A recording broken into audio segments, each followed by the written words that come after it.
Good morning all of you. चलिए, last class में हम टिग्नोमेट्री स्टार्ट कर चुके हैं। उसमें हमने क्या पढ़ा था? Measurement of angles. आज बात करेंगे टिग्नोमेट्रिक रेशियोज की। ठीक है।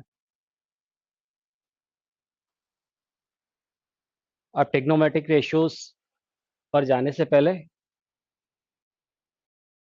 देखिए रेफरेंस एंगल।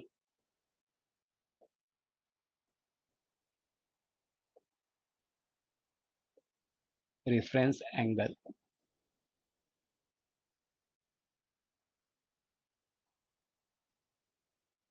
अब ये रेफरेंस एंगल क्या होता है, समझिए थोड़ा ध्यान से।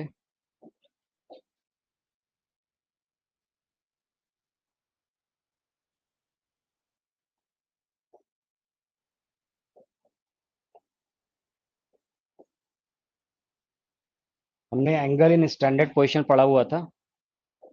ठीक है ना। तो कोई भी एंगल स्टैंडर्ड पोजीशन में कब होता है? जबकि उसकी इनिशियल रे क्या होती है? पॉजिटिव एक्सिस के साथ कोइंसाइड करती है। उसका जो वर्टेक्स होता है वो ओरिजिन के साथ कोइंसाइड करता है। ठीक है। तो सपोज ये इसकी इनिशियल रे किसी एंगल की, और इसकी जो टर्मिनल रे है वो यहाँ पर लाई कर रही है फर्स्ट क्वाड्रेंट में। ये टर्मिनल रे है। ठीक है ना। ओ ए, इस पॉइंट को मैं पी नाम दे देता हूँ सपोज। ठीक है। तो अभी ये बनने वाला एंगल कैसा है? एक्यूट एंगल है। तो इस एंगल को सपोज मैं किससे? थीटा से रिप्रेजेंट कर देता हूँ। इसी तरह से मान लीजिए टर्मिनल रे मेरी सेकंड क्वाड्रेंट में अगर फॉल कर रही हो, कहीं यहाँ पर वो टर्मिनल रे, एंगल ए ओ पी। ठीक है ना। ये पॉइंट पी। तो ये जो एंगल बन रहा है इसको हम बोलते हैं एंगल थीटा। ठीक है ना। तो हम बोलेंगे angle fall in second quadrant. इसी तरह अगर थर्ड क्वाड्रेंट में हो तो कुछ ऐसा होगा। तो ये एंगल फॉर्म हो रहा है थीटा। फोर्थ क्वाड्रेंट में हो तो कुछ ऐसा होगा। ठीक है। तो ये एंगल बन रहा है पूरा थीटा।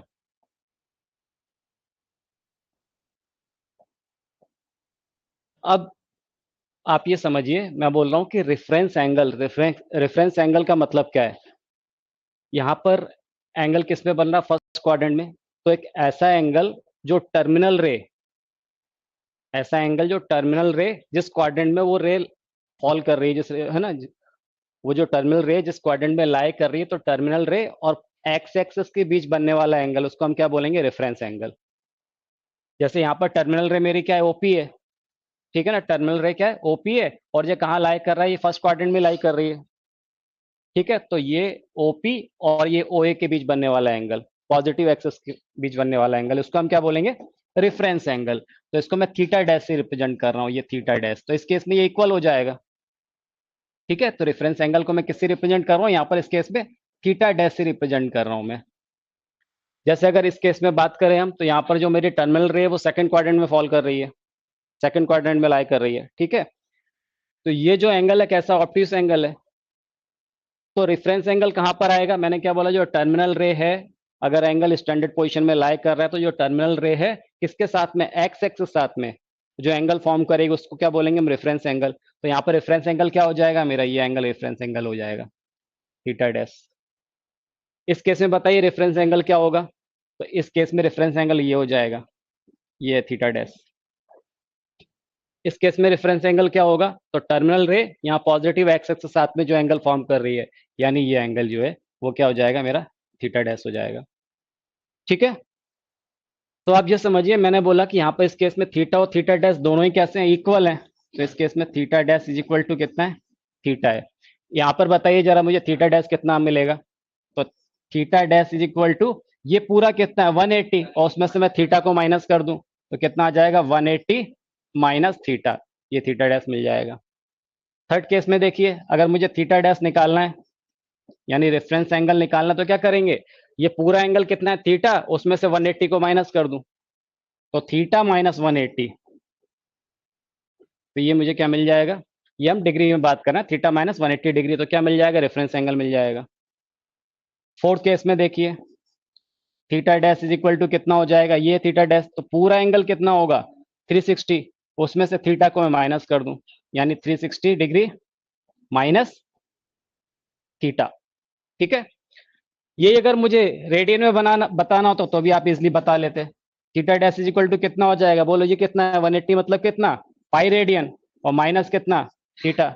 ये कितना हो जाएगा, theta dash is equal to theta minus pi. यहाँ पर क्या हो जाएगा, theta dash is equal to 2 pi minus theta. ठीक है, तो ये क्या हो जाएगा, रेफरेंस एंगल। तो ये मैं ध्यान रखना, बहुत जरूरत पड़ेगी इसकी। ठीक है, नोट कीजिए, फिर आगे बढ़ते हैं।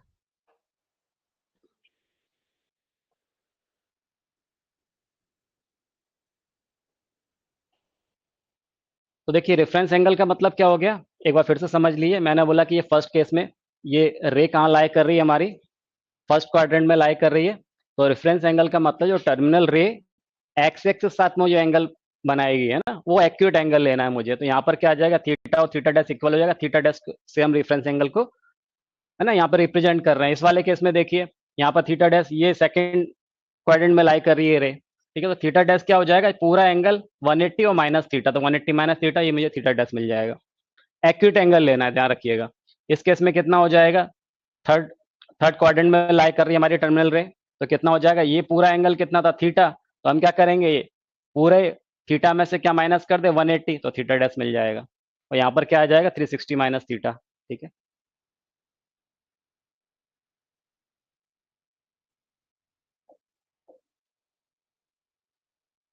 चलिए अब लिखिए रेफरेंस ट्रायंगल।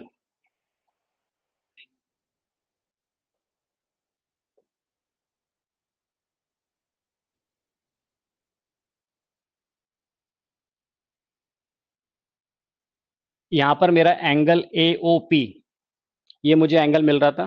ठीक है ना, और यहाँ पर जो रेफरेंस एंगल था वो थीटा डैश थीटा के इक्वल ही आ रहा था। तो अगर मैं रेफरेंस ट्रायंगल की बात कर रहा हूँ, तो ये टर्मिनल रे फर्स्ट क्वाड्रेंट में लाई कर रही है। तो इस पी पॉइंट से अगर मैं एक्स एक्सिस के ऊपर परपेंडिकुलर ड्रॉ करता हूँ, मैंने यहाँ से पी पॉइंट से यहाँ पर परपेंडिकुलर ड्रॉप किया, ये इस तरह से। तो ये जो ट्रायंगल बनेगा, कौन सा, ओ ए पी। ठीक है, सपोज ये वाला पॉइंट ए है, तो क्या मिल जाएगा, इसको क्या बोलेंगे, रेफरेंस ट्रायंगल। या हम इस केस में क्या कर रहे हैं, पी पॉइंट है, पी से हम यहाँ पर परपेंडिकुलर ड्रॉप कर रहे हैं एक्स एक्सिस पे। ठीक है, तो ओ पी एम, ये मेरा क्या हो जाएगा, रेफरेंस ट्रायंगल हो जाएगा। इस केस में कहां पर बनेगा, यहां पर एक्स एक्सिस के ऊपर परपेंडिकुलर ड्रॉप कर दे रहे हैं वहां से। तो ये जो ट्रायंगल फॉर्म होगा, उसको क्या बोलेंगे, reference triangle, O P M. Okay, इस केस में कहां बनेगा, फोर्थ क्वाड्रेंट में, ये आ जाएगा रेफरेंस ट्रायंगल। ठीक है, तो ओ पी एम ये रेफरेंस ट्रायंगल हो जाएगा। इसका मतलब क्या हो गया कि जैसे मान लीजिए मुझे सपोज किसी ऑप्टिक्स एंगल के बारे में स्टडी करना है। ठीक है ना, ऑप्टिक्स एंगल ट्रायंगल की स्टडी करना है। तो ये कोई वो, ये तो मेरी कोऑर्डिनेट एक्सिस हो गई।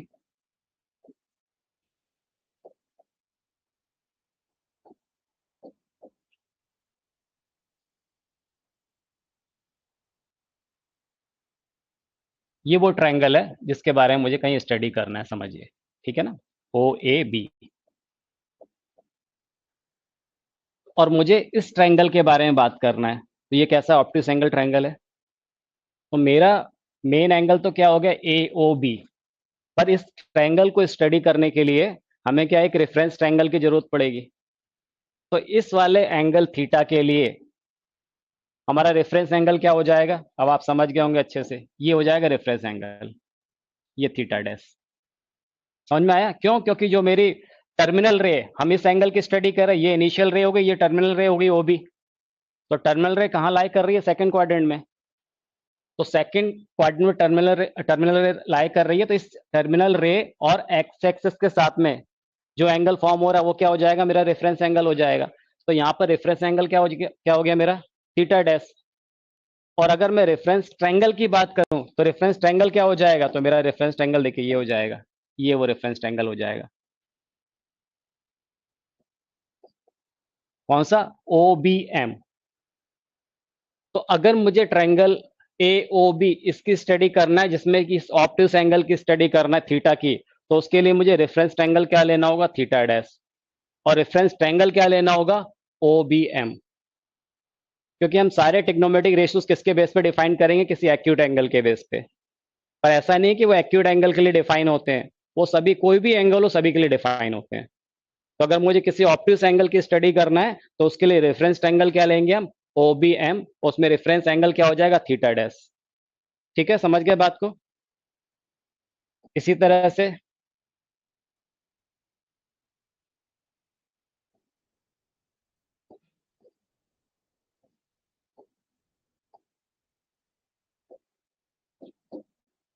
सपोज मुझे ये यहाँ पर कहीं इस तरह से बन रहा है, ये इनिशियल रे है, ये टर्मिनल रे हो गई। मुझे इस एंगल की स्टडी करना है, तो ये तो मोर देन 180 है, रिफ्लेक्स एंगल हो गया, ये थीटा डैश बोल रहा हूँ। तो एक्चुअली ट्रायंगल क्या बनेगा, ए ओ बी, ट्रायंगल तो ये फॉर्म हो रहा है, और मुझे तो इस वाले एंगल की स्टडी करना है। ठीक है, तो इसके लिए क्या करेंगे, मेरी इनिशियल रे क्या है, ओ ए, और टर्मिनल रे क्या है यहाँ पर, ओ बी, क्योंकि मुझे इस एंगल की स्टडी करना है, कौन से, ए ओ बी, इस ऑप्टिस एंगल की, ऑप्टिस नहीं बल्कि रिफ्लेक्स एंगल मोर देन 180। तो अब इसके लिए मेरा रेफरेंस एंगल क्या हो जाएगा, तो इसके लिए रेफरेंस एंगल क्या होगा, ये मेरा रेफरेंस एंगल हो जाएगा, जिसको हम क्या थीटा डैश से रिप्रेजेंट करेंगे। रेफरेंस ट्रायंगल कौन सा हो जाएगा, ओ बी एम, ये रेफरेंस ट्रायंगल हो जाएगा। ये यहां से परपेंडिकुलर ड्रॉप कर दिया, तो ओ बी एम ये रेफरेंस ट्रायंगल हो जाएगा, तो इसकी स्टडी करेंगे। ठीक है,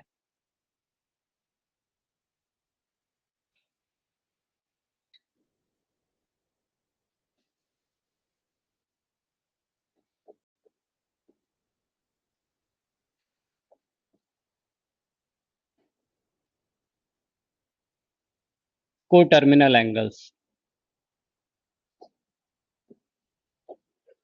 अब को टर्मिनल एंगल्स क्या होते हैं,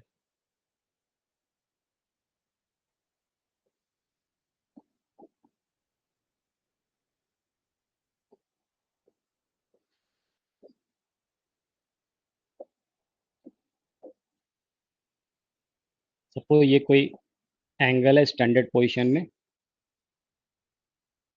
इसको मैं 30 डिग्री बोल दे रहा हूँ अभी के लिए।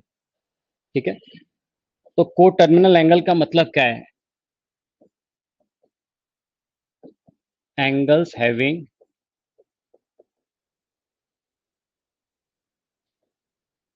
Same initial side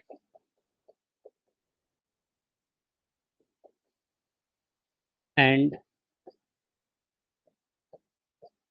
same terminal side.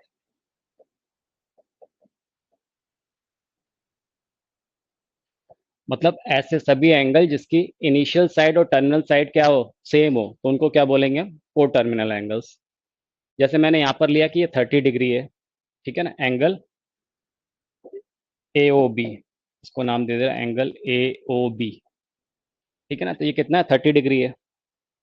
ऐसा भी तो हो सकता था कि मान लीजिए मैं यहां से स्टार्ट कर रहा हूं और ये पूरा एक राउंड मार के वापस यहाँ आ गया, तो एंगल कितना बनेगा, 360 प्लस 30, लेकिन उसके लिए इनिशियल रे और टर्मिनल रे तो सेम रही ना। उस एंगल को फॉर्म करने वाली जो आर्म्स है वो दोनों तो अभी भी सेम है ना। मैंने देखिए यहाँ से स्टार्ट किया, इनिशियल रे ये थी, और ये पूरा एक राउंड लगा के वापस में यहाँ पर आ गया टर्मिनल रे पर, यानी 360 प्लस 30। अब ये एंगल कौन सा बना, ये बना 360 प्लस 30, दैट इज कितना हो गया, 360 प्लस 30, 390। तो ये एंगल अब 390 मिल रहा है मुझे। इसका मतलब 30 डिग्री और 390 डिग्री, उनकी इनिशियल रे और टर्मिनल दोनों कैसी है, सेम है, तो इसको क्या बोलेंगे, को टर्मिनल एंगल। ऐसा भी पॉसिबल था कि मान लीजिए मैं यहां से स्टार्ट करता और ये इस तरह से, तो ये एंगल कौन सा हो जाता, बोलिए। इधर से हमने देखिए क्लॉकवाइज डायरेक्शन में जाना चालू किया है, कितना हो जाएगा, नेगेटिव में होगा ना, तो माइनस 330 डिग्री। तो कौन कौन से एंगल की बात करी हमने यहां पर, तो यहां बोल रहा हूं मैं 30 डिग्री,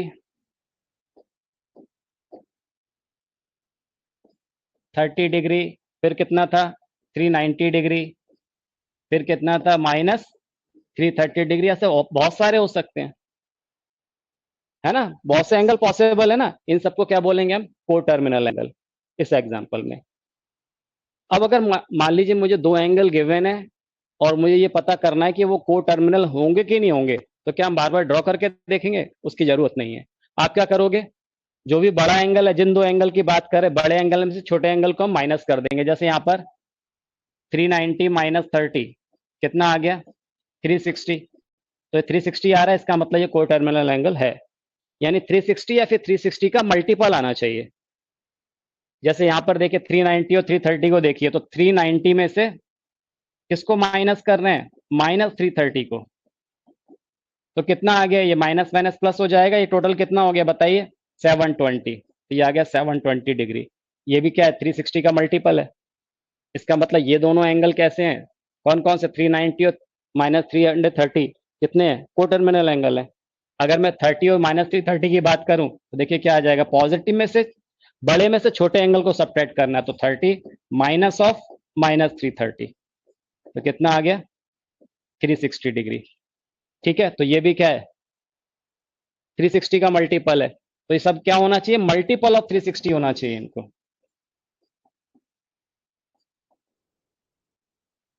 मल्टीपल ऑफ 360 डिग्री। तो अगर मल्टीपल ऑफ 360 डिग्री मुझे मिल रहा है तो वो सभी एंगल्स क्या होंगे, को टर्मिनल एंगल होंगे। ठीक है,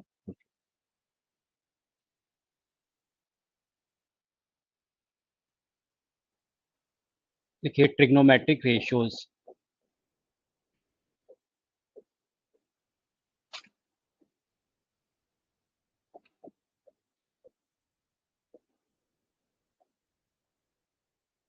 ट्रिग्नोमेट्रिक रेशियोज या फिर इसको ट्रिग्नोमेट्रिक फंक्शन भी बोलते हैं।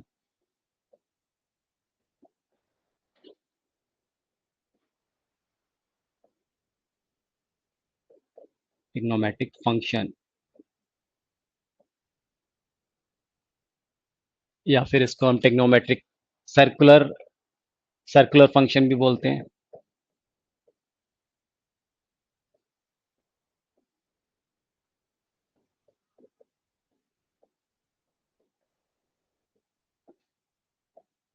ठीक है, तो ट्रिग्नोमेट्रिक रेशियोज या फिर ट्रिग्नोमेट्रिक फंक्शन या फिर सर्कुलर फंक्शन एक ही बात है।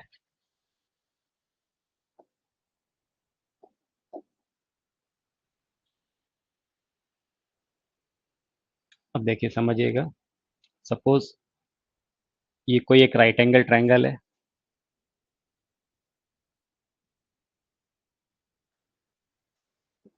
ट्रायंगल ए बी सी, इसमें राइट एंगल एट बी। ठीक है, ये वो राइट एंगल ट्रायंगल है जिसको हम रेफरेंस ट्रायंगल बोल रहे थे। ठीक है ना, कौन सा, ये रेफरेंस ट्रायंगल है। और ये एंगल बी ए सी, इसको मैं थीटा बोल रहा हूं, और ये एंगल कौन सा है, रेफरेंस एंगल है। तो इसको हम क्या बोलेंगे, रेफरेंस ट्रायंगल। ठीक है, तो ये हमारा रेफरेंस ट्रायंगल है।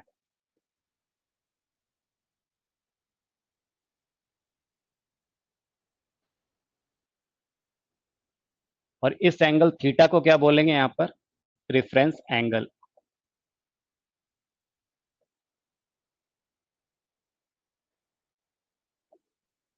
ओके, ये रेफरेंस ट्रायंगल है और थीटा कौन सा हो गया मेरा, रेफरेंस एंगल। अब ये एक राइट एंगल ट्रायंगल है।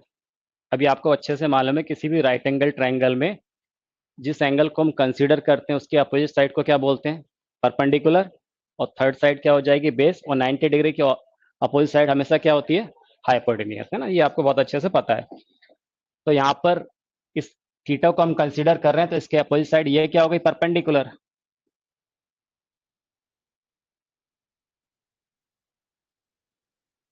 या फिर इसको हम परपेंडिकुलर या फिर अपोजिट साइड भी बोल सकते हैं, कई जगह अपोजिट साइड बोला जाता है।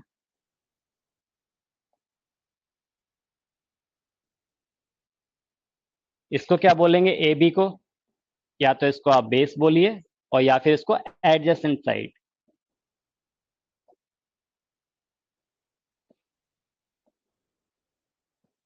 ओके, और थर्ड साइड 90 डिग्री की अपोजिट साइड ये हमेशा क्या होगी, हाइपोटेन्यूस।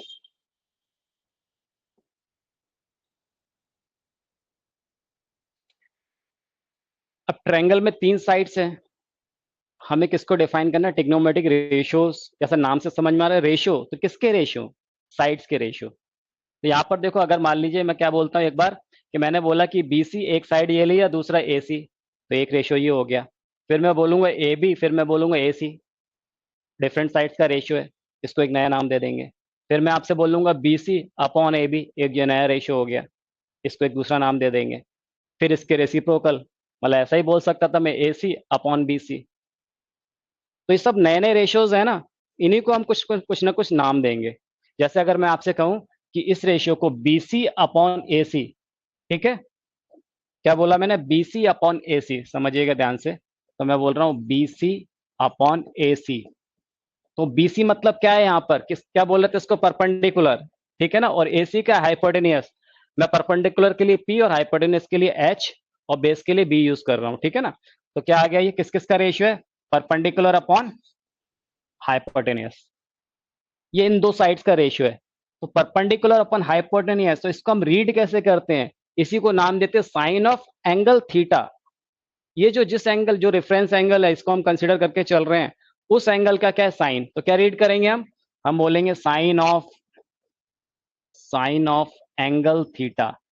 लिखते कैसे हैं, साइन थीटा। तो ये हमारा पहला टेक्नोमेट्रिक रेशियो आ गया, sine of angle theta, sine theta. और साइन थीटा का मतलब ये नहीं है साइन और थीटा का मल्टीप्लीकेशन हो रहा है, मतलब इस एंगल थीटा का साइन।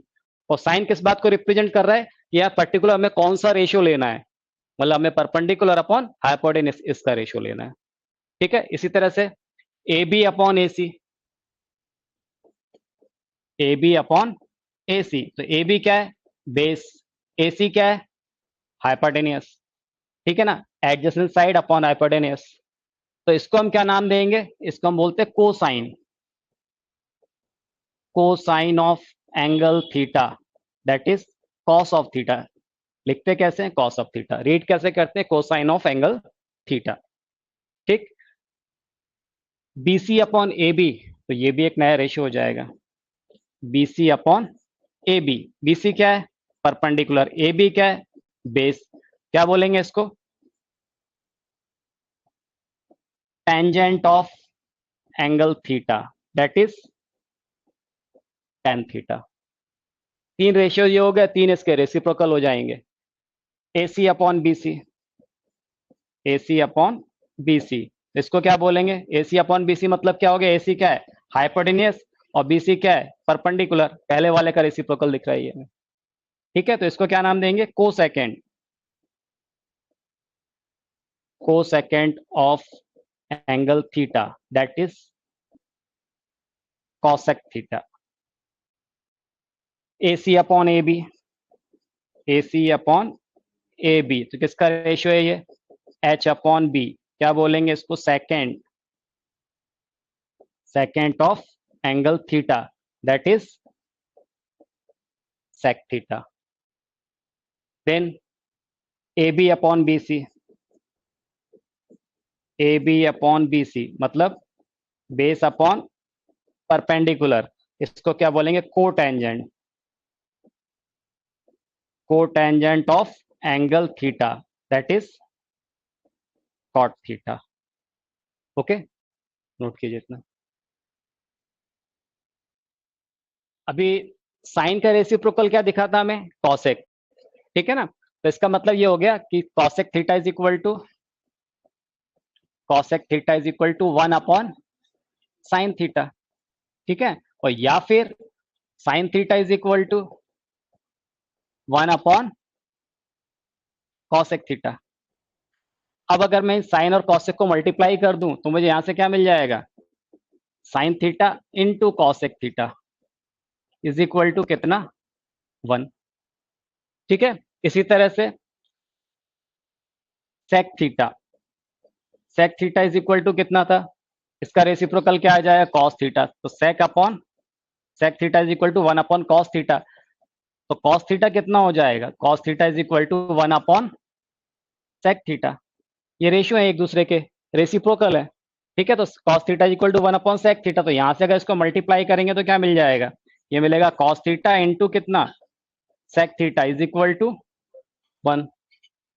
इसी तरह से बोलो cot theta, cot theta is equal to 1 upon tan theta.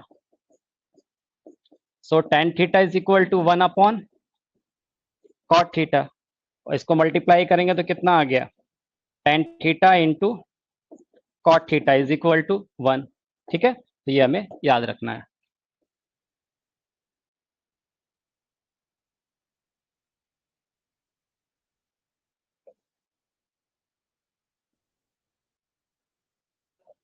हम्म।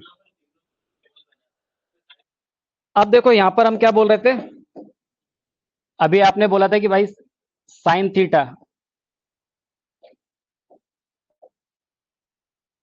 अगर मैं आपसे कहूं sign theta upon cos theta, तो साइन थीटा किस किस का रेशियो है, परपेंडिकुलर अपॉन हाइपोटेनियस, और कॉस थीटा किसका रेशियो है, बेस अपॉन हाइपोटेनियस। यहाँ पे ये एच से एच कैंसिल होके कितना आ गया, पी बाय एच, और पी बाय एच किसका रेशियो होता था, टेन का, है ना। इसको क्या बोलते थे पी बाय एच, इस रेशियो को, टेन थीटा। तो इसका मतलब यहाँ से क्या रिजल्ट निकल के आ रहा है, tan theta is equal to sine theta upon cos theta, और टेन थीटा का रेसिप्रोकल क्या होता है, कॉट थीटा। तो cot theta is equal to क्या हो जाएगा, cos theta upon sine theta. तो ये भी हमें ध्यान रखना है,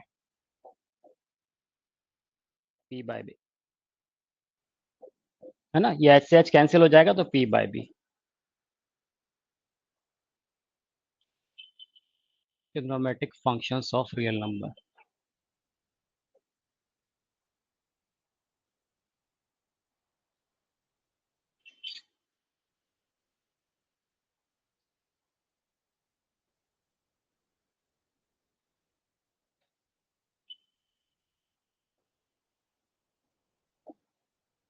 अब देखो trigonometric functions of real numbers, है ना। अब लास्ट क्लास में हमने ये समझा था कि जो हम रेडियन मेजर होता है ना, वो एक प्योर कांस्टेंट मिलता है हमें, एक प्योर नंबर मिलता है ना, किसी भी एंगल का अगर रेडियन मेजर है तो एक प्योर नंबर मिलता है, कांस्टेंट होता है, और एक प्योर नंबर होता है, और उसको एक्चुअली उसको रिप्रेजेंट करने के लिए किसी सिंबल की जरूरत भी नहीं पड़ती है, लेकिन फिर भी हम एक सिंबल ले लेते हैं, लेकिन क्योंकि वो क्या है, प्योर कांस्टेंट है और एक प्योर नंबर है, कोई सिंबल की जरूरत नहीं पड़ती है। ठीक है, तो जैसे मान लीजिए कहीं लिखा है 5, कोई एंगल दिया 5, दैट इज 5 रेडियन की बात कर रहा है वो। अगर डिग्री में बोलेगा तो 5 डिग्री, डिग्री का सिंबल उसको लगाना पड़ेगा वहां पर। ठीक है ना, जैसे अगर केवल ऐसा लिखा है 5, किसी एंगल की बात कर रहा, बोला कि भाई एंगल का मेजर कितना है, 5 है, केवल 5 बोला, दैट इज कि वो 5 रेडियन में बात कर रहा है। कई जगह ऐसा लिखा मिलेगा, रेडियन का ऐसा, है ना, सिंबल लगा मिलेगा, पर वो कोई जरूरी नहीं, केवल अगर 5 भी लिखा है तो इसका मतलब क्या है कि वो 5 रेडियन की बात कर रहा है। अगर 5 डिग्री की बात करेगा तो डिग्री का सिंबल लगा हुआ मिलेगा, 5 ग्रेड की बात करेगा तो उसका भी, है ना, सिंबॉलिकली वो लिखा होगा। ठीक है, तो इसका मतलब ये हो गया कि कोई भी अगर नंबर है, मैं आपसे बोलूंगा 1 2 3 4 5, तो कोई भी नंबर है, इसका मतलब वो नंबर किस चीज को रिप्रेजेंट कर रहा है, उस एंगल के रेडियन मेजर को रिप्रेजेंट कर रहा है। इसका मतलब ये होगा कि हर एक रियल नंबर के करॉस्पॉन्डिंग कोई ना कोई रेडियन मेजर होगा, हर एक रियल नंबर के करॉस्पॉन्डिंग किसी न किसी एंगल का रेडियन मेजर होगा। अगर मैं 1 बोल रहा हूं दैट इज 1 रेडियन, 2 बोलना तो 2 रेडियन, पाई बाय 2 बोल रहा हूं तो पाई बाय 2 रेडियन। तो जितने भी रियल नंबर्स हैं उसके करॉस्पॉन्डिंग कोई ना कोई मेरा किसी एंगल का रेडियन मेजर होगा। इसका उल्टा, इसका कन्वर्स, कि अगर कोई भी एंगल रेडियन मेजर में है तो उसके करॉस्पॉन्डिंग कोई ना कोई रियल नंबर एसोसिएट होगा। ये बात समझ में आई। तो हम क्या करेंगे, ऐसा कोई भी नंबर हो, ठीक है ना, उसके लिए हम किसी रेडियन मेजर को डिफाइन कर सकते हैं, किसी भी रियल नंबर के लिए। अब आप समझिएगा थोड़ा, जैसे अगर मैं आपसे कहूं कि ये कोई सर्कल है, ठीक है,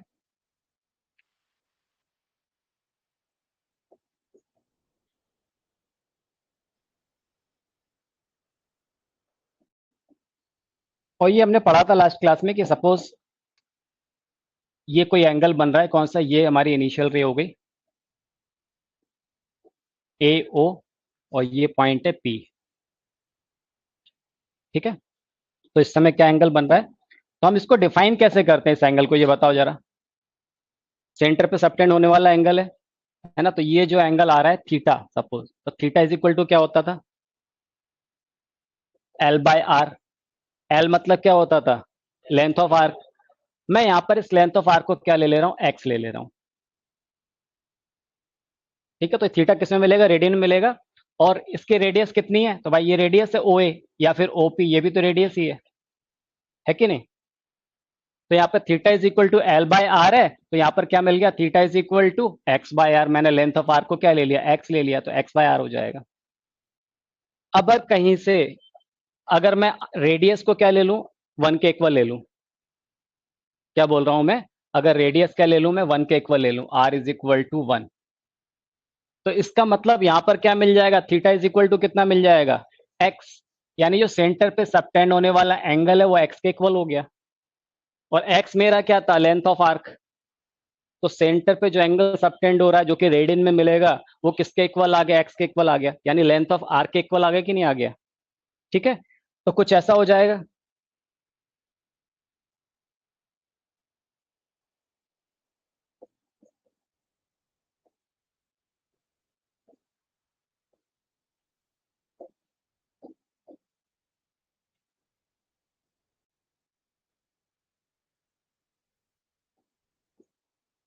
ये कितना है, एक्स। अब अगर मैं इसको वन के इक्वल ले रहा हूं, किसको, रेडियस को, अगर मैंने रेडियस को क्या ले लिया, वन ले लिया, तब सेंटर पे ये जो एंगल सबटेंड हो रहा है वो किसके इक्वल हो गया, एक्स के इक्वल हो गया। यानी जो मैं लेंथ ऑफ आर्क ले रहा था वही सेंटर पे एंगल सबटेंड हो रहा है, हो रहा है। ये पॉइंट कितना है, सपोज पी पॉइंट है। अब मैं थोड़ी देर के लिए मान लेता हूं कि इसके कोऑर्डिनेट कितने, ए बी हैं। अब ये पी पॉइंट जैसे जैसे रोटेट करेगा, अब देखो ये कहीं पर भी आए, ये कौन सा सर्कल हो गया। अगर मैंने रेडियस को क्या ले लिया है, वन ले लिया है, तो सर्कल को क्या बोलेंगे, यूनिट सर्कल। ठीक है ना, इस सर्कल को क्या बोलेंगे, यूनिट सर्कल। रेडियस अगर वन है तो यूनिट सर्कल। तो आप मुझे बताइए, मैंने ये पॉइंट पी लिया है, तो ये पी कहीं भी रोटेट करेगा, तो जैसे जैसे पी रोटेट करेगा यानी ये क्या होगा, लेंथ ऑफ आर्क इंक्रीज होगा। लेंथ ऑफ आर्क इंक्रीज होगा तो सेंटर पे बनने वाला एंगल भी इंक्रीज होगा। यानी हर एक लेंथ ऑफ आर्क के लिए सेंटर पे बनने वाला एंगल वो सेम हो जा रहा है। मतलब जितना लेंथ ऑफ आर्क ले रहे हैं, अब लेंथ ऑफ आर्क आर्क तो क्या है, कोई ना कोई नंबर होगा ना, 2 सेंटीमीटर, 3 सेंटीमीटर, 4 सेंटीमीटर। लेकिन यहाँ पर बनने वाला एंगल कितना होगा, अगर यहाँ पर ये दो आ रहा है, ये टू आ रहा है, तो ये क्या आएगा, टू रेडियन आएगा। आप समझ रहे हैं। ये रोटेट होके मान लो यहाँ पर पहुंच गया, पी यहाँ पर आ गया, तो ये यहाँ से यहाँ तक उसने कितना कितना डिस्टेंस ट्रेवल किया, वन फोर्थ। तो वन फोर्थ अगर ये डिस्टेंस ट्रेवल करेगा तो सेंटर पे बनने वाला एंगल कितना हो जाएगा, 90 डिग्री। 90 डिग्री मतलब कितना हो जाएगा, पाई बाय टू हो जाएगा। उसका रेडियन के फॉर्म में क्या लिखते हैं, पाई बाय टू लिखते हैं। ठीक है, तो मैं आपसे ये कह रहा हूं कि अगर मान लीजिए मैं यहाँ पर क्या कर रहा हूँ, इस पी पॉइंट से परपेंडिकुलर ड्रॉप कर रहा हूं। मैंने बोला कि ये पी एम, ये कोई परपेंडिकुलर है। ठीक, अब मुझे जरा ये बताइए कि अगर मुझे इसका कॉस निकालना हो, कॉस ऑफ एक्स, तो कॉस ऑफ एक्स किसके इक्वल आएगा। मैं आपसे बोल रहा हूं कि आप मुझे बताइए कॉस ऑफ एक्स, तो कॉस ऑफ एक्स क्या आएगा, बेस अपॉन हाइपोटेनियस। तो बेस कितना है, ओ एम है, हाइपोटेनियस कितना है, ओपी, दैट इज वन। तो भाई कॉस ऑफ एक्स कितना आ गया, ओ एम है ना, उसी को तो मैं कॉस ऑफ एक्स बोल रहा हूं। अगर मैं साइन ऑफ एक्स की बात करूं, तो साइन एक्स मतलब क्या, परपेंडिकुलर अपॉन हाइपोटेनियस, यानी कितना आ गया, पीएम। तो ये कितना आ गया, पीएम। ठीक है, और मैं अगर बोल रहा हूं कि सपोज पी पॉइंट के कोऑर्डिनेट ए बी हैं, तो यहां पर पी पॉइंट के अगर कोऑर्डिनेट ए बी है, तो ए और बी का मतलब क्या है, यानी एक्स कोऑर्डिनेट क्या हो गया, यही तो है, ओ एम। यही तो एक्स कोऑर्डिनेट है जिसको मैं ए से रिप्रेजेंट कर रहा हूं। और ये क्या है, पी एम, ये मेरा वाई कोऑर्डिनेट है जिसको मैं बी से रिप्रेजेंट कर रहा हूं। इसका मतलब ओ एम किसके इक्वल हो गया, ये ए के इक्वल ही है ना। अरे ओ एम ए है ना, और पी एम कितना है, बी है। ये बी है और ये कितना है, ए है कि नहीं है। तो ए इज इक्वल टू क्या मिल गया मुझे, कॉस ऑफ एक्स, और बी इज इक्वल टू क्या आ गया, ये साइन ऑफ एक्स। इसका मतलब जो ए और बी है, यानी पी पॉइंट के जो कोऑर्डिनेट मिलेंगे मुझे, वो क्या मिल जाएंगे, cos of x, sine of X. यानी उसका जो एक्स कोऑर्डिनेट होगा वो कॉस एक्स होगा, और वाई कोऑर्डिनेट क्या होगा, साइन एक्स होगा। आप समझे, किस एंगल के लिए, इस एंगल एक्स के लिए जो कि रेडियन में है। इस एक्स एंगल के रेडियन मेजर के लिए इस पी पॉइंट का एक्स कोऑर्डिनेट क्या होगा, कॉस ऑफ एक्स, और वाई कोऑर्डिनेट क्या होगा, साइन ऑफ एक्स। ये बात ध्यान रहेगी। अगर ये एंगल चेंज होगा, इसका मतलब ये पॉइंट पी चेंज होगा, पॉइंट पी चेंज होगा तो उसके कोऑर्डिनेट चेंज होंगे। ठीक है, नोट करो, फिर अपन आगे बात करें।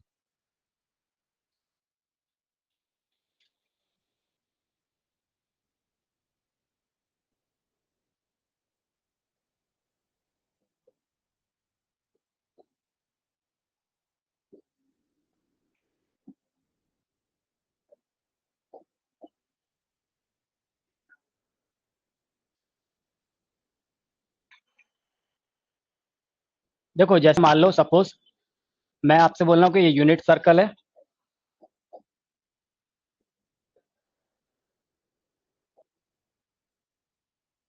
तो इसका रेडियस कितना है, 1 है। तो यहाँ पर आप मुझे बताओ, अगर ये पॉइंट ए है, इसको मैं बी बोल देता हूँ, इसको सी, इसको मैं डी बोल रहा हूँ, ठीक है। अब मैंने बोला कि एक यूनिट सर्कल है, यानी ओ ए इज इक्वल टू ये 1 हो जाएगा, होगा। तो आप मुझे जरा इस ए के कोऑर्डिनेट बताओ, ए के कोऑर्डिनेट कितने होंगे, 10 होंगे कि नहीं होंगे, है ना। ये एंगल क्या है मेरा,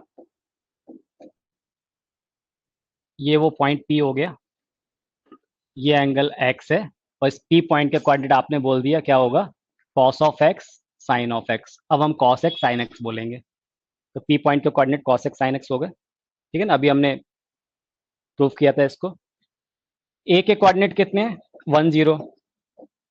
ये बताओ जरा इस बी पॉइंट के कोऑर्डिनेट क्या होंगे, 0 1। तो बी पॉइंट के कोऑर्डिनेट कितने आ गए, 0 1। सी पॉइंट के कोऑर्डिनेट बताओ कितना होगा, -1 0। इस डी पॉइंट के कोऑर्डिनेट बताओ क्या होगा, 0 -1। बिल्कुल सही है। अब मैं आपसे बोल रहा हूं कि जब यहाँ पर सेंटर पे सबटेंड होने वाला एंगल अगर कितना है, एक्स है, ठीक है ना। सेंटर पे सबटेंड होने वाला एंगल एक्स है, तो इस पी पॉइंट के कोऑर्डिनेट क्या मिल रहे हैं, कॉस एक्स साइन एक्स मिल रहे हैं। अब मान लीजिए ये पी पॉइंट इस ए से कोइंसाइड करता, यानी एक्स क्या होता, 0 होता, for x is equal to 0, यानी एंगल क्या है, अब 0 है। जब ये एंगल 0 है तो पी पॉइंट के कोऑर्डिनेट क्या हो जाएंगे, पी पॉइंट यानी cos x sin x। तो जब एंगल 0 है तो cos x किसके इक्वल होगा, 1 के, और sin x किसके इक्वल होगा, 0 के। तो जब एंगल कैसा हो, 0 हो, तो उस केस में cos x क्या होता है, cos 0, यानी cos ऑफ 0 कितना होगा, 1। sin ऑफ 0 कितना होगा, 0। अब अगर मैं एंगल को क्या लेता हूं, x इज इक्वल टू π/2, तो π/2 मतलब ये P पॉइंट कहां पहुंच गया, अब यहां आ गया ना, ये 1/4 ऑफ सर्कल। अब P पॉइंट मूव करके यहां पहुंच गया, तो अब इस P पॉइंट के कोऑर्डिनेट 0 1 हो गए, यानी cos x 0 है, साइन x कितना है, 1 है, और x मतलब एंगल, एंगल क्या है, π/2। तो जब मैं x इज इक्वल टू π/2 ले रहा हूं, दैट इज cos π/2, तो cos π/2 कितना हो जाएगा, 0। पहला वाला cos को, दूसरा वाला साइन को रिप्रेजेंट कर रहा है, ये कितना होगा, 0। साइन π/2 कितना होगा, 1। इसी तरह से जब मैं क्या कर रहा हूं, for x is equal to कितना, पाई, जब एक्स की जगह हम पाई ले रहे हैं, इसका मतलब ये जो ओपी है टर्मिनल रोटेट होके कहाँ आ गई, ये ओसी से कोइंसाइड कर जा रही है, तो एक्स क्या हो गया, पाई के इक्वल हो गया, सेंटर पे बनने वाला एंगल पाई रेडियन हो जाएगा ना। तो इसका मतलब cos x -1 sin x कितना हो गया, 0। तो जब x इज इक्वल टू पाई है, तो cos ऑफ पाई कितना हो जाएगा, -1, और साइन ऑफ पाई कितना होगा, 0। इसी तरह से for x is equal to कितना, 3π/2। 3π/2 मतलब कितना, ये कहां पर आ गया, यहाँ पर, ये ओपी रोटेट होके यहाँ पर आ गई, ओडी से कोइंसाइड कर रही है, ये पूरा एंगल कितना हो जाएगा, 3π/2, 270 डिग्री।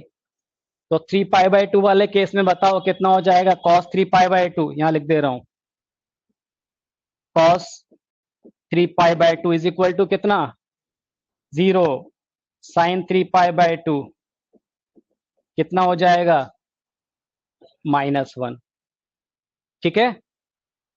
अब ये पूरा रोटेट होके वापस यहां पहुंच जाए, वापस यहां पर आ जाए, तो क्या होगा बोलिए, साइन, यानी कितना, जब मैं क्या ले रहा हूं, angle x is equal to 2π, तो 2π वाले केस में क्या हो जाएगा, अरे वापस आ गया ना, राउंड, पूरा एक राउंड लेके वापस यहाँ आ गया, तो पी से ए से कोइंसाइड कर जाएगा दोबारा, तो 2π, इसका मतलब अब इस केस में क्या हो जाएगा, cos of 2π is equal to कितना, 1, और sine of 2π is equal to कितना, 0, ठीक है। अब आप मुझे बताते जाओ जरा,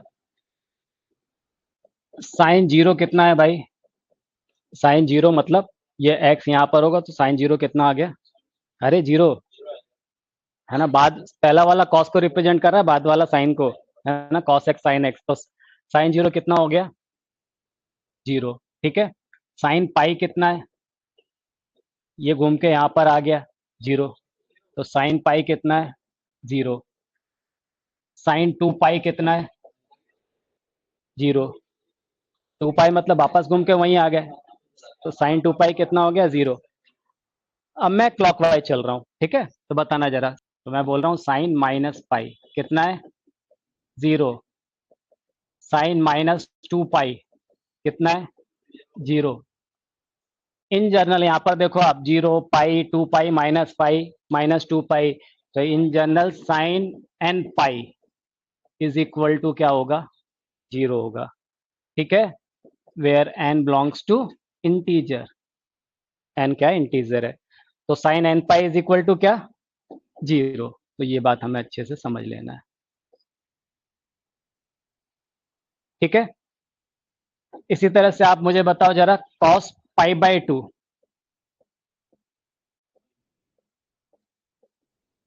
पाई बाय टू मतलब देखो यहाँ से रोटेट यहाँ पर आया, कॉस पाई बाय टू वो कितना है, जीरो। पहला वाला कॉस, तो कॉस पाई बाय टू कितना है, जीरो है। Cos three pi by two, zero. फिर घूम के वापस यहाँ पहुंच गए, तो बोलो जरा, cos five pi by two, five pi by to का मतलब समझे, कि देखो पाई बाय टू, पाई यानी two pi by two, three pi by two, four pi by two, फिर फाइव पाई बाय टू, तो कितना आ गया, जीरो। तो cos five pi by two, zero. इसी तरह से आप बोलो cos minus pi by two, इधर क्लॉकवाइज डायरेक्शन में, वो भी कितना, जीरो। फिर वापस आएंगे तो cos minus three pi by two, zero. ठीक है, तो इन जनरल कॉस, अब आप थोड़ा सा अगर ऑब्जर्व करो, pi by two, three pi by two, five pi by two, minus pi by two, minus three pi by two, minus five pi by two, यानी ऑड मल्टीपल चल रहे हैं पाई बाय टू के, odd multiple of pi by two, that is two N plus one, ये odd multiple को represent करता है। Two N plus one into pi by two is equal to zero for n belongs to integer. इसका मतलब cos के अगर पाई by to का अगर ऑड मल्टीपल अगर उसका हम कॉस लेते हैं तो हमेशा क्या मिलेगा, जीरो मिलेगा। ठीक है, अब बोलो जरा, साइन यहां पर इसी तरह से देखो तो साइन पाई बाय टू कितना मिलेगा, sine pi by two one. ठीक है ना, यहाँ पर sine pi zero, sine three pi by two minus one, तो आप देख के इजिली बता सकते हो sine three pi by two minus one. मैं बोलूँ sine five pi by two, तो आप क्या बोलोगे, फाइव पाई बाय टू मतलब वापस यहाँ आ गए, तो वो कितना मिलेगा, वन। इसीलिए इसको सर्कुलर फंक्शन भी बोलते हैं। ठीक है, तो इसका मतलब अगर आपसे कहीं ऐसा बोला जाए, अगर मैं आपसे कहीं ऐसा बोलूं कि sine of X is equal to zero, तो एक्स इक्वल टू क्या, sine of X is equal to zero, that is X is equal to N pi, है ना, where N belongs to integer.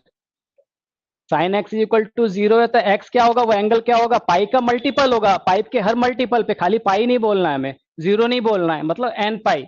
Sine X is equal to zero, तो X is equal to N pi, where N belongs to integer. इसी तरह से अगर मैं आपसे कहूं कि cos of X is equal to zero, तो cos of X is equal to zero, that is X is equal to कितना, two N plus one into pi by two, where N belongs to integer. ठीक है, तो ये भी हमें ध्यान रखना है।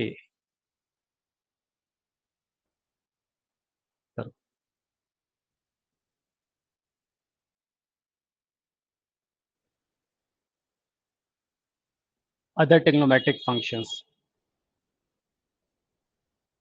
अभी आपने ये पढ़ा था कि भाई cosec x is equal to कितना होता है, वन अपॉन साइन एक्स होता है, cosec x is equal to one upon sine x. अब यहाँ ध्यान ये रखना है कि ये तभी एप्लीकेबल होगा, डिनोमिनेटर में क्या नहीं होना चाहिए, जीरो नहीं होना चाहिए, one upon zero not define हो जाता है ना, तो cosec x is equal to one upon sine x होगा, लेकिन कब होगा, जब एक्स नॉट इक्वल टू क्या होना चाहिए, n pi, where N belongs to integer. ठीक है, मतलब cosec x equal to 1/sin x होगा, पर कंडीशन याद रखना x not equal to n pi, x n pi या पाई का मल्टीपल नहीं होना चाहिए। अगर पाई का मल्टीपल है तो वहां पर हम cosec x को 1/sin x नहीं लिख सकते हैं, ठीक है। इसी तरह से sec of x is equal to क्या होगा, 1/cos x। तो यहां पर x not equal to 2n+1 π/2, मतलब क्या नहीं होना चाहिए, x π/2 का ऑड मल्टीपल नहीं होना चाहिए। क्यों? क्योंकि cos π/2 क्या हो जाएगा, 0, तो 1/0 तो नॉट डिफाइन हो जाएगा। तो sec x equal to 1/cos x हम वहीं यूज करेंगे जहां पर ये 2n+1 π/2 का मल्टीपल ना हो।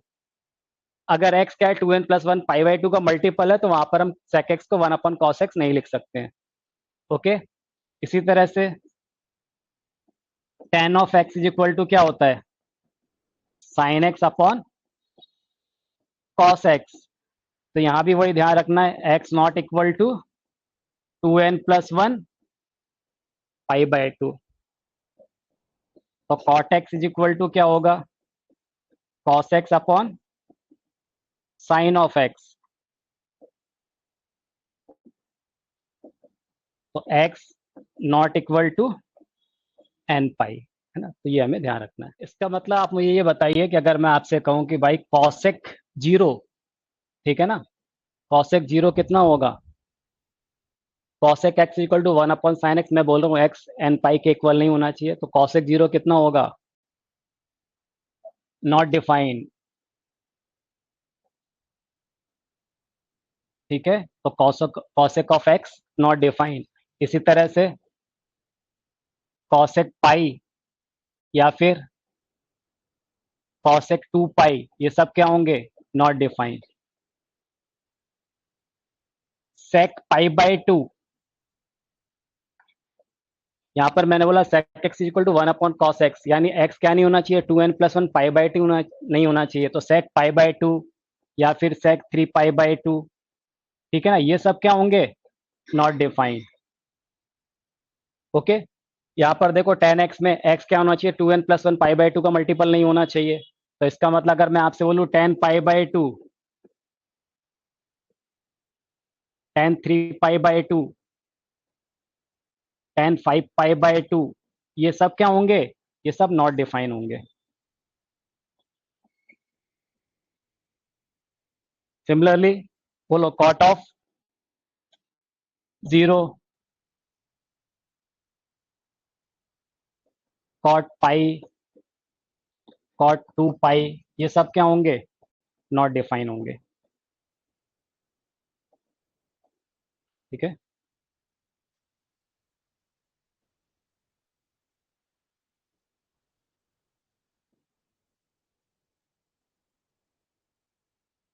Values of trigonometric function,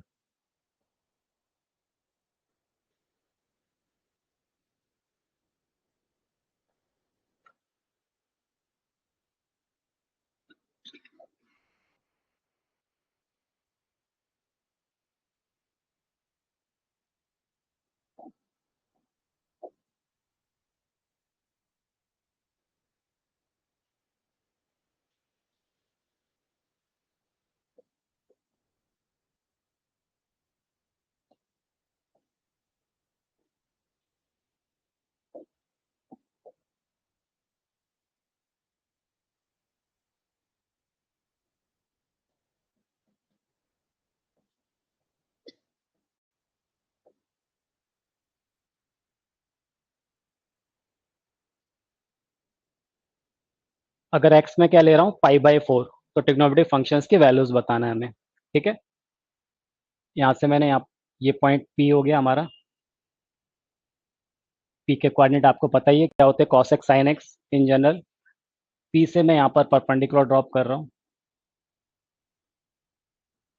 PM, ठीक है, ये मेरी इनिशियल रे थी, यूनिट सर्कल है, ये 1 होगा।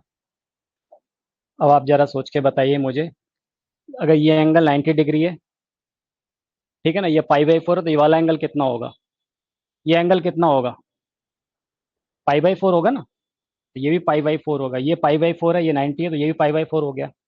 अब किसी भी ट्रायंगल में दो एंगल अगर इक्वल है तो अपोजिट साइड्स कैसी होती है, इक्वल होती है। इस पाई बाई 4 के अपोजिट ये साइड है ओ एम, ठीक है ना, इस पाई बाई 4 के अपोजिट साइड ये है पी एम, यानी यहाँ पर ओ एम और पी एम इक्वल हो गया, हो गया। तो O M is equal to P M, O M is equal to P M. अगर मैं इसमें पाइथागोरस थ्योरम लगाऊं, ठीक है, तो बोलो O P square is equal to, O P square is equal to O M square plus P M square. O P कितना है 1, और यहाँ पर मैंने बोला था ओ एम और पी एम इक्वल है, तो यहाँ पी एम की जगह ओ एम रख दिया, तो 2 times of O M square. तो O M square is equal to कितना आ गया, 1/2। तो O M is equal to कितना आ गया, 1/√2। तो ओ एम और क्या पी एम, ये दोनों किसके इक्वल है, 1/√2 के इक्वल हो गए, ओ एम और पी एम। और ओ एम क्या है, इस पी पॉइंट का एक्स कोऑर्डिनेट है, और पी एम क्या है, इसका वाई कोऑर्डिनेट है। तो दोनों कितने हैं, 1/√2 1/√2। तो पी पॉइंट के कोऑर्डिनेट क्या आ गए, 1/√2 और 1/√2।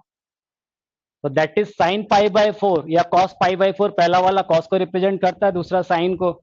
तो बताओ जरा कॉस पाई बाय 4 क्या हो गया, cos pi by 4 is equal to 1/√2। Sine pi by 4 is equal to 1/√2। बाकी टेक्नोमेट्रिक रेशियोज आप निकाल ही सकते हो, tan, cot, cosec, sec, reciprocal.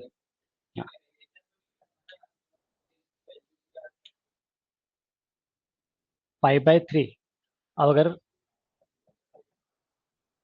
x is equal to कितना ले रहे हैं हम, पाई बाय 3, ठीक है। तो आप देखिए ये पाई बाय 3, ये पॉइंट P है, इसको हमने इस पॉइंट A से ज्वाइन किया। अब आप मुझे ये बताइए, ये यूनिट सर्कल है, ये कितना है, 1 है। अब ये भी तो रेडियस है, और ओ ए ये भी रेडियस है, दोनों रेडियस है। और अगर दोनों रेडियस है तो ये दोनों इक्वल हो गए। इसका मतलब ओ ए के अपोजिट एंगल कौन सा, एंगल पी। तो ये एंगल इक्वल होगा किसके, ओपी के अपोजिट एंगल, ये एंगल। दो साइड्स इक्वल हैं, तो अगर साइड्स इक्वल है तो उसके अपोजिट एंगल इक्वल होते हैं ना, तो ये दोनों एंगल इक्वल हो जाएंगे। एक एंगल पाई बाय 3 है, दैट इज 60 डिग्री, तो बाकी दो एंगल कितने के होंगे, 120 डिग्री के। और क्योंकि ये दोनों एंगल इक्वल हैं, तो ये भी पाई बाय 3, ये भी पाई बाय 3 हो गया ना। अरे हो गया कि नहीं हो गया, दोनों एंगल इक्वल है ना। एक पाई बाय 3 था पहले, तो ये भी क्या हो गया, पाई बाय 3 यानी 60 हो, ये भी पाई बाय 3 60 हो जाएगा। इसका मतलब ये कौन सा ट्रायंगल हो गया, इक्विलेटरल ट्रायंगल। और इक्विलेटरल ट्रायंगल है, हम यहाँ से क्या कर रहे हैं, इसके ऊपर ये परपेंडिकुलर ड्रॉप किया, जिसको हम पीएम बोल रहे थे। तो आप ये बताओ, इक्विलेटरल ट्रायंगल में हमेशा क्या होता है, अगर कोई भी ट्रायंगल इक्विलेटरल ट्रायंगल है, परपेंडिकुलर ड्रॉप करते हैं, तो अपोजिट साइड्स को वो इक्वली डिवाइड करता है। तो मैंने बोला ओ ए कितना था, 1। ओ ए कितना है, 1 है ना, रेडियस है। तो यहाँ से ओ एम कितना हो जाएगा, ये हो जाएगा 1/2। और ये कितना था हमारा, 1 था। तो इस राइट एंगल ट्रायंगल में मुझे जरा ओ एम बता दो, तो ओ एम 1 कितना आ गया, 1/2। और पी एम बताओ कितना आ जाएगा, पी एम। तो पी एम कैसे निकालेंगे, पी एम इस राइट एंगल ट्रायंगल में कैसे निकालेंगे, पाइथागोरस थ्योरम से। तो बताओ जरा, पी एम स्क्वायर, तो ये ऐसा हो जाएगा ना, P M square is equal to O P square, और माइनस कितना, ओ एम स्क्वायर, ठीक है। ओपी कितना है, 1, और ओ एम कितना है, 1/2। तो ये 1/2 स्क्वायर हो जाएगा। तो कितना आ गया, 1 माइनस 1/4, दैट इज 3/4। तो फिर P M is equal to कितना आ गया, स्क्वायर रूट ऑफ 3/2। तो पी एम कितना आ गया, √3/2। ओके। अब मुझे जरा पी के कोऑर्डिनेट बता दो क्या हो जाएंगे, ओ एम और पी एम। ओ एम कितना है, 1/2, पी एम कितना आ गया, √3/2। तब आप बताओ जरा मुझे, कॉस ऑफ एक्स यानी कॉस पाई बाय 3, तो कॉस पाई बाय 3 कितना हो जाएगा, 1/2। यानी कॉस 60 डिग्री कितना होता है, 1/2। साइन ऑफ पाई बाय 3 वो कितना हो जाएगा, √3/2। ये हमें याद रखना है, ठीक है। अब यहाँ पर एंगल क्या ले रहे हैं, पाई/6, ठीक है। अब आप मुझे जरा सोच के बताइए, मैंने यहाँ पर बोला पाई/6, तो ये पाई/6 है, ये 90 है, तो ये एंगल कितना होगा, पाई/3 होगा, होगा। तो अगर इस एंगल पाई/3 के लिए, इस एंगल पाई/3 के लिए मैं साइन पाई/3 बोलूँ आपसे, तो क्या बोलोगे आप, साइन पाई बाय 3।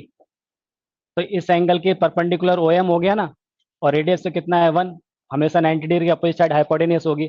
तो साइन पाई बाय 3 के लिए ओ एम अपॉन 1, तो ये ओ एम आ गया कि नहीं आ गया। और साइन पाई बाय 3 कितना होता है, साइन 60 डिग्री √3/2, तो ये आ गया √3/2, यानी ओ एम कितना मिल गया मुझे, √3/2। तो यहाँ से यहाँ तक ये क्या मिल गया, √3/2। ओके, इसी तरह से कॉस पाई बाय 3 बताओ जरा क्या होगा, कॉस ऑफ पाई बाय 3। तो कॉस पाई बाय 3 यानी बेस अपॉन हाइपोटेन्यूज यानी पीएम अपॉन 1, तो ये पीएम हो जाएगा। और कॉस 60 डिग्री यानी कॉस पाई बाय 3 कितना है, अभी हमने देखा पिछले केस में, कॉस पाई बाय 3 मतलब 1/2, तो पीएम इज इक्वल टू कितना आ गया 1/2। पी के कोऑर्डिनेट बता दो, पहले क्या O M then P M, O M कितना है √3/2 और पी एम कितना है 1/2। तो बोल दो जरा आप कॉस ऑफ, पहले कॉस कॉस पाई बाय 6, तो कॉस पाई बाय 6 मतलब कितना आ गया √3/2, साइन पाई बाय 6, तो साइन पाई बाय 6 कितना आ जाएगा 1/2, यानी साइन 30 1/2 और कॉस 30 √3/2, है ना। 10/30 इसके रेशो से आप बता ही सकते हो। चलो अब इन सब वैल्यूज को हम एक टेबल में अरेंज कर लेते हैं। यहाँ पर मैं लिख रहा हूँ थीटा, और यहाँ लिख रहा हूँ ट्रिग्नोमेट्रिक रेशियोज।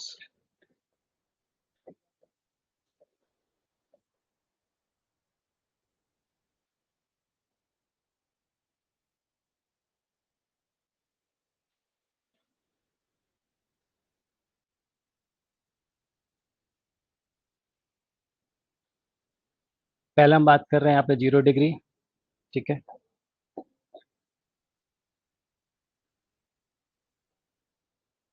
देन 30 डिग्री या फिर रेडियन में लिख लेते हैं ना, तो ये 0 डिग्री या फिर π/6 रेडियन, π/6 रेडियन मतलब कितना हो गया 30 डिग्री, π/4 रेडियन, फिर π/3 रेडियन, देन π/2 रेडियन, ठीक है। यहाँ ले लेते हैं साइन ऑफ एंगल थीटा, यहाँ लेते हैं हम cos of angle theta, ten of angle theta. तो बोलो साइन 0 कितना 0, साइन π/6, साइन π/6 कितना आ जाएगा 1/2, साइन π/4 1/√2, साइन π/3 √3/2, साइन π/2 1।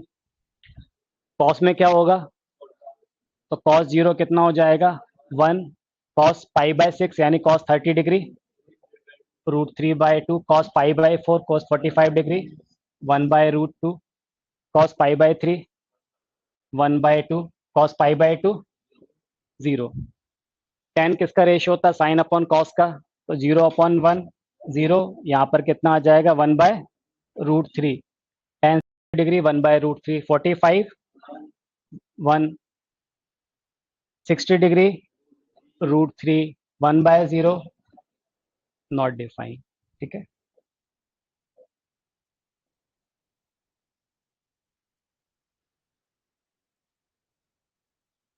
कॉसेक 0 कितना होगा, तो 1/sin होता है ना, तो 1/sin 1/0 तो नॉट डिफाइन हो जाएगा। इसी तरह से अगर मैं बोलूँ कॉसेक 30 कितना होगा, तो 1/2 का रेसिप्रोकल यानी 2 हो जाएगा। तो बाकी इजिली निकाल सकते हैं,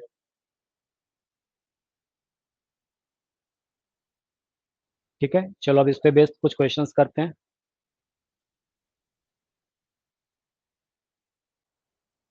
if cosec theta is equal to 8/17, find the other 5 trigonometric ratios।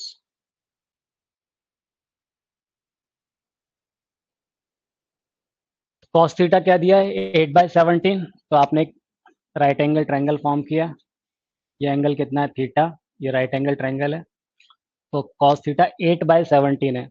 तो एक चीज ये समझो, यहाँ पर cos थीटा 8/17 दिया हुआ है, और cos थीटा किस किस का रेशियो होता है, 8/17 गिवन है मुझे, और रेशियो किसका होता है ये cos बेस अपॉन हाइपोटेनियस का, बेस अपॉन हाइपोटेनियस। ये ध्यान रखना है यहाँ हमेशा कि ये साइड्स का रेशियो दिया हुआ है, यानी 8/17 ये रेशियो है। हो सकता है साइड 8 सेंटीमीटर होती तो यहाँ पर हाइपोटेनस कितना हो जाता, अगर बेस 8 सेंटीमीटर तो हाइपोटेनस कितना होता, 17 सेंटीमीटर होता।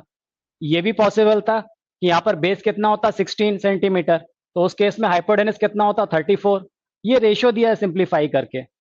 इसका मतलब है कि अगर मान लीजिए बेस कितना है, अगर बेस 8 का मल्टीपल है तो जो हाइपोटेनियस है, ठीक है, वो किसका मल्टीपल होगा, 17 का मल्टीपल होगा। ठीक है ना। तो जब बेस 8 का मल्टीपल है तो हाइपोटेनस 17 का मल्टीपल होगा। उसके लिए मुझे क्या जरूरत है, परपेंडिकुलर की भी जरूरत है। तो परपेंडिकुलर कितना आ जाएगा, तो हम किससे निकाल लेंगे, मान लो ये ट्रायंगल क्या है, ए बी सी, तो इसको आप पाइथागोरस से इसलिए निकाल सकते हैं। तो बताइए कितना आ जाएगा, B C square is equal to A C square minus कितना, ए बी स्क्वायर। ए सी कितना है, बोलिए, यहाँ पर ए सी यही तो दिया हुआ है हमें, मतलब, ठीक है ना, ए सी मतलब हाइपोटेनियस, तो हाइपोटेनियस कितना है, 17, ये आ गया 17 के स्क्वायर, और माइनस ए बी कितना है, ए बी मतलब बेस, तो बेस कितना दिया हुआ है बोलो, 8 के, ये हो जाएगा 8 के स्क्वायर, तो दैट इज 17 के स्क्वायर मतलब कितना, 289, माइनस 8 मतलब 64 के स्क्वायर, दैट इज 25, 225 के स्क्वायर। जब आप इसका स्क्वायर रूट लोगे तो यहाँ से B C is equal to कितना आ गया, B C is equal to 15 के। ठीक है, तो जब आप इसमें साइन थीटा बताओगे, क्या दिया था, कॉस थीटा दिया था ना, जब आप साइन थीटा बोलोगे तो साइन थीटा किस किस का रेशियो होता है, परपेंडिकुलर अपॉन हाइपोटेनियस। ये परपेंडिकुलर हो गया, ये बेस हो गया, और ये क्या है, हाइपोटेनियस है। ठीक है, तो परपेंडिकुलर अपॉन हाइपोटेनियस, तो परपेंडिकुलर कितना निकल के आया हमारे पास, बोलो, यहाँ पर बेस कितना था, 8 के, और परपेंडिकुलर कितना निकल के आया, 15 के, और हाइपोटेनियस कितना दिया हुआ था, 17 के। तो perpendicular upon hypotenuse that is 15 के अपॉन हाइपोटेनस कितना है, 17 के, तो के से के कैंसिल होके कितना आ जाएगा, 15/17। ठीक है ना, तो के से के कैंसिल हो जाएगा। तो आगे से हम कभी ऐसा के करके नहीं लिखेंगे, वो ऑब्वियस सी बात है कि वो कैंसिल हो जाएगा, रेशियो दिया। पर टेक्निकली ये ध्यान रखना कि अगर मान लो cos थीटा इक्वल टू 8/17 दिया है, तो कभी ये मत सोच के चलना कि बेस आपका 8 सेंटीमीटर है और हाइपोटेनस 17 सेंटीमीटर है। बेस हो सकता है कि क्या होता, 16 होता तो हाइपोटेनस 34 हो जाता। जब 16/34 करोगे तो 8/17 आएगा ना, तो उसके इक्वल डायरेक्ट लेना नहीं चाहिए। ठीक है, पर अगर मैं रेशियो पूछ रहा है, क्योंकि यहाँ पर जैसे के से के कैंसिल हो गया, तो हमेशा वो क्या आ जाएगा, कैंसिल हो जाएगा, तो हम उसको डायरेक्ट भी ले सकते हैं। तो साइन थीटा p/h, तो बता दो अब जरा, कॉस थीटा दिया है हमें, टेन थीटा क्या हो जाएगा, परपेंडिकुलर अपॉन बेस, यानी कितना आ गया, 15/8। कॉसेक थीटा क्या होगा, कॉसेक थीटा साइन का रेसिप्रोकल हो जाएगा, तो 17/15। सेक थीटा ये कितना दिया था हमें, 8/17, तो 17/8 हो जाएगा। कॉट थीटा क्या हो जाएगा, 10 का रेसिप्रोकल, 8/15। ठीक है,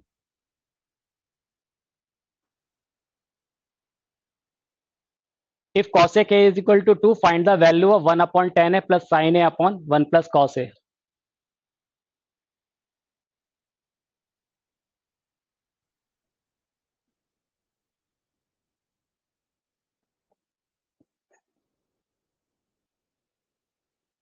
cosec a की बात कर रहे हैं, यानी इस एंगल की बात कर रहे हैं, एंगल ए कितना दे दिया, 2। तो cosec किस किस का रेशियो होता है, हाइपोटेनस अपॉन परपेंडिकुलर। तो ये 2/1, यानी ये 2 है तो ये 1 है। तो पाइथागोरस थ्योरम से बेस कितना निकल जाएगा, 2 स्क्वायर, 4 माइनस 1 कितना आ गया, 3, स्क्वायर रूट ले लोगे तो √3 आ जाएगा। तो ए बी कितना आ गया, √3। क्या निकालना था, 1/10 है, 1/10 है plus sign A upon 1 plus cos A. तो बोलो, 1/10 है तो 10 किस किस का रेशियो होता है, परपेंडिकुलर अपॉन बेस, यानी 1/√3। ये आ गया 1/√3 प्लस साइन किस किस का रेशियो होगा, perpendicular upon hypotenuse, that is 1/2। 1 plus cos A, cos किस किस का रेशियो होगा, √3/2। सॉल्व कर दीजिए इसको, रेसिप्रोकेट हो जाएगा, ये हो जाएगा √3 प्लस, यहाँ एलसीएम ले लेंगे तो 2 प्लस √3, और ये 2 से 2 एलसीएम कैंसिल हो जाएगा, तो यहाँ मल्टीप्लाई किया तो कितना आ गया, 2√3 plus 3 plus 1/, 2 plus root three, 3 plus 1 4, 2 root three plus 4 upon कितना 2 प्लस रूट थ्री, 2 कॉमन आ जाएगा यहाँ से तो क्या बचेगा रूट थ्री प्लस 2 अपॉन कितना है 2 प्लस रूट थ्री, ये कैंसिल हो गया तो क्या आंसर आ गया 2।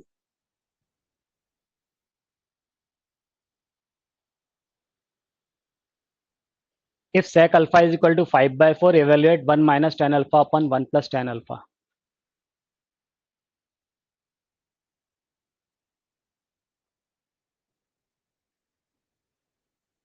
ये एंगल अल्फा दिया हुआ है राइट एंगल ट्रायंगल में, ये एंगल अल्फा है तो sec अल्फा 5/4, sec किस किस का रेशियो होता है हाइपोटेन्यूज अपॉन बोलो बेस, तो कितना हो जाएगा 5/4, तो ये परपेंडिकुलर कितना निकल के आएगा 3, तो बोलो 1 minus tan alpha upon 1 plus tan alpha, tan alpha कितना दिया है 3/4, तो क्या हो जाएगा 1 minus 3/4 अपॉन 1 plus 3/4, 4 से 4 कैंसिल हो जाएगा एलसीएम वाला, 4 minus 3 1 आएगा यहाँ पर, 4 plus 3 7, तो 1/7 इसका आंसर हो जाएगा। ठीक है, given that 16 cot a is equal to 12, find the value of sin a plus cos a upon sin a minus cos a।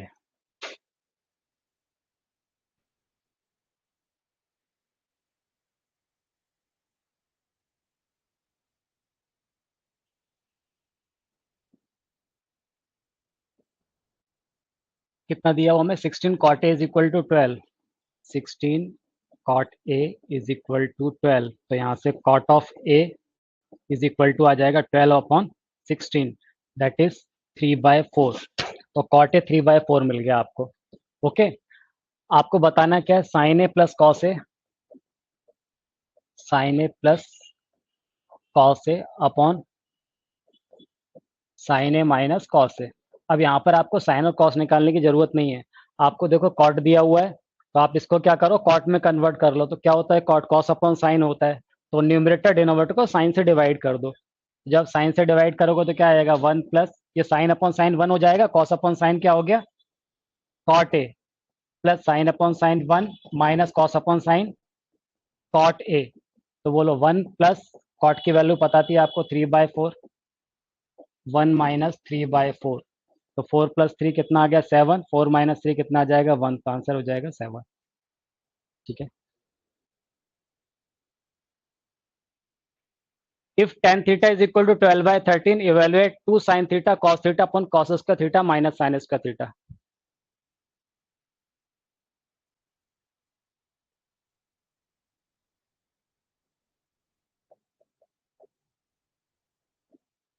To sin theta cos theta upon cos का theta minus sin का theta.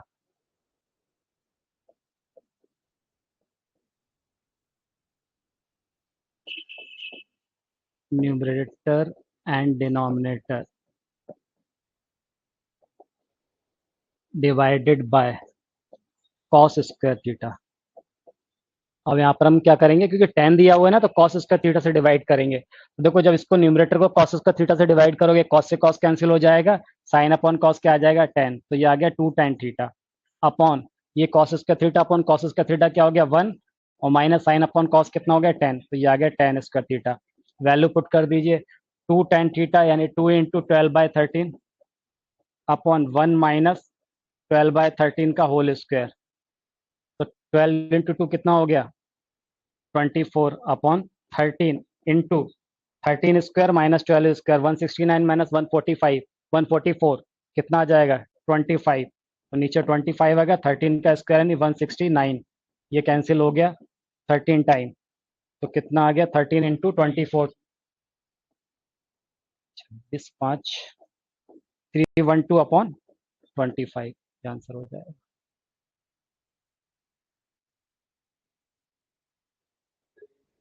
If triangle OPQ right angle at P, OP is equal to 7 centimeter, OQ minus PQ is equal to 1 centimeter, determine the values of sin Q and cos Q।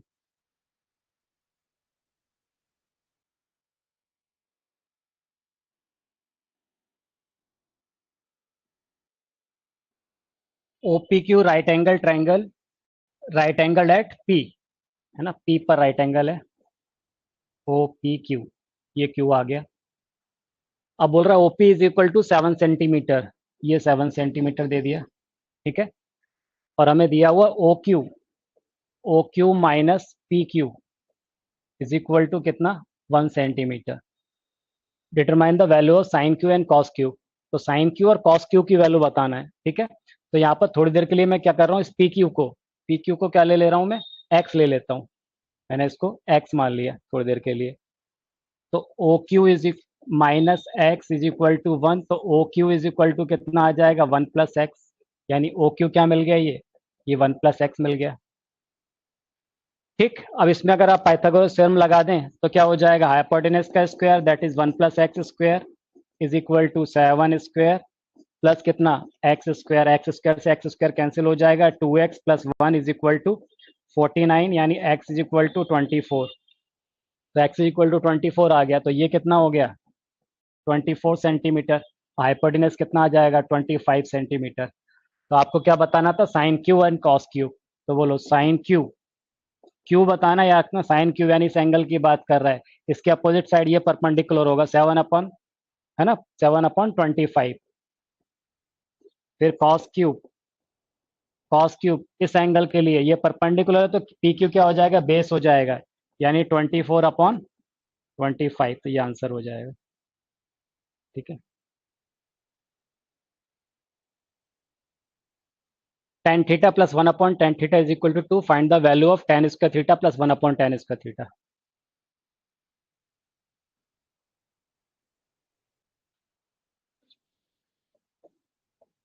tan theta plus 1/tan theta is equal to कितना दिया, 2 दिया, squaring both side,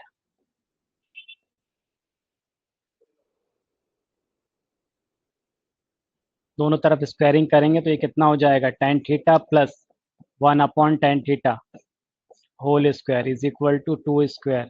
क्यों, क्योंकि मुझे tan square theta plus 1/tan square theta चाहिए था। तो बोलो क्या आ जाएगा यहाँ पर, tan square theta plus 1/tan square theta, 2ab वाला term tan theta 1/tan theta cancel हो गया, यहाँ आ गया 4। तो यहाँ से क्या मिल गया आपको, tan square theta plus 1/tan square theta is equal to 4 minus 2 आ गया। या फिर इसको आप ऐसा भी सोच सकते थे, आपको क्या गिवन था, tan theta plus 1/tan theta, ठीक है, इज इक्वल टू कितना, 2। एलसीएम tan थीटा ले लिया तो यहाँ कितना आ जाएगा, ये आ जाएगा tan square theta minus 2 tan theta plus 1 is equal to 0, that is tan theta minus 1 whole square is equal to कितना, 0, यानी tan theta minus 1 is equal to 0, तो tan theta is equal to 1, तो theta is equal to कितना, 5/4 यानी 45 degree. तो आपको tan square theta यानी tan square कितना, 45 डिग्री, और प्लस कितना, 1/tan स्क्वायर 45 डिग्री, tan 45 कितना होता है, 1 प्लस 1 इज इक्वल टू 2, ठीक है, ऐसे भी सोच सकते हैं। Evaluate the following expression, 2 sin square 30 tan 60 degree minus 3 cos square 60 sec square 30 degree.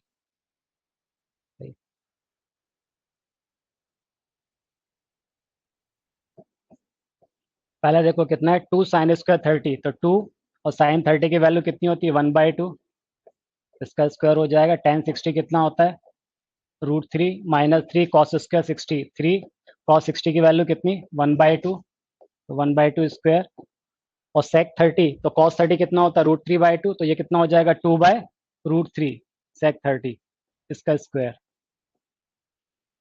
तो कितना आ गया, 2/4 मतलब कितना हो गया, 1/2 इंटू √3 माइनस 3/4 इंटू 4/3, ठीक है। तो ये 3 से 3, 4 से 4 कैंसिल, यहाँ से 1 आ गया, तो √3/2 माइनस 1 दैट इज √3 माइनस 2/2, ये आंसर हो जाएगा, ठीक है।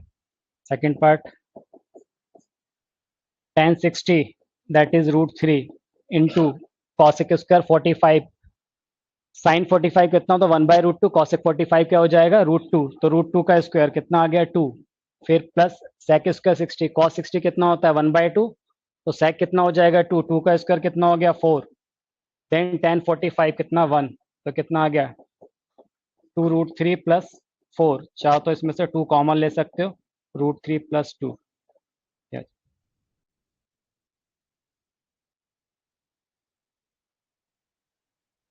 चलो next, theta is an acute angle and tan theta plus cot theta is equal to 2, then find the value of tan raised to power 7 theta plus cot raised to power 7 theta। ठीक है, tan theta plus cot theta is equal to 2,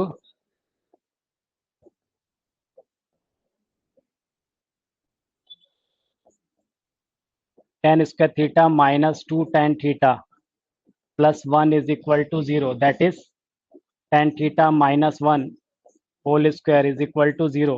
तो यहाँ से क्या मिल गया, tan theta is equal to 1, that is theta is equal to कितना 45 degree. ठीक है, तो आपको क्या बताना था, tan raised to the power 7 theta plus cot raised to the power 7 theta, tan 45 raised to the power 7 plus cot 45 raised to the power 7, तो ये कितना होगा 1, 1 की पावर 7 प्लस 1 की पावर 7, दैट इज 2। ठीक है, find an acute angle theta when cos theta minus sin theta upon cos theta plus sin theta is equal to 1 minus √3 upon 1 plus √3।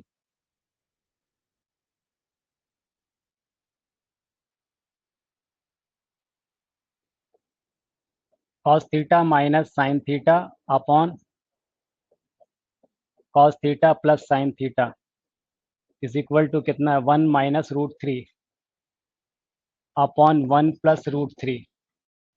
यहाँ पर हम क्या करें, cos से डिवाइड कर दें न्यूमरेटर डिनोमिनेटर दोनों को, तो cos अपॉन cos 1 हो जाएगा, sin अपॉन cos क्या हो गया tan थीटा अपॉन कितना 1 plus tan theta is equal to 1 minus √3 upon 1 plus √3।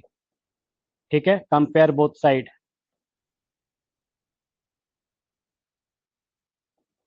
तो यहाँ पर tan theta is equal to क्या मिल गया √3। ठीक है, तो tan theta is equal to tan 60 degree, तो थीटा इज इक्वल टू कितना आ गया 60 डिग्री, यानी π/3 ये आंसर होता है। ठीक है, A rhombus of side 20 centimeter has two angle of 60 degree each. Find the length of the diagonals.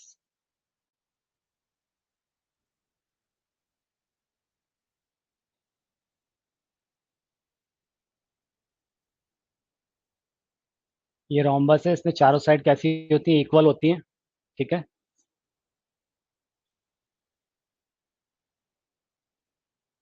rhombus ABCD चारों साइड कैसी होंगी, इक्वल होंगी, और साइड कितना दे दिया हमें 20 सेंटीमीटर, ये 20 सेंटीमीटर, और क्या बोला हुआ है इसमें two angles of 60 degree each. तो अगर ये एंगल 60 है तो अपोजिट एंगल भी 60 डिग्री होगा, पैरेललोग्राम है क्योंकि। ठीक है, तो ये 120 तो ये भी 120 हो जाएगा, तो ये एंगल 60 डिग्री है। अब आप देखिएगा ये इसका डायगोनल और ये इसका दूसरा डायगोनल, और इसकी जो डायगोनल है ये हमेशा 90 डिग्री पे मीट करते हैं। ठीक है, स्क्वायर और रोम्बस के डायगोनल हमेशा 90 डिग्री पे मीट करते हैं, तो यहाँ पर क्या बनेगा एंगल 90 डिग्री। ओके, और ये पूरा एंगल कितना है 60 डिग्री, तो ये एंगल कितना हो जाएगा 30 डिग्री हो जाएगा। हो गया 30 डिग्री। अब in right angle triangle AOB,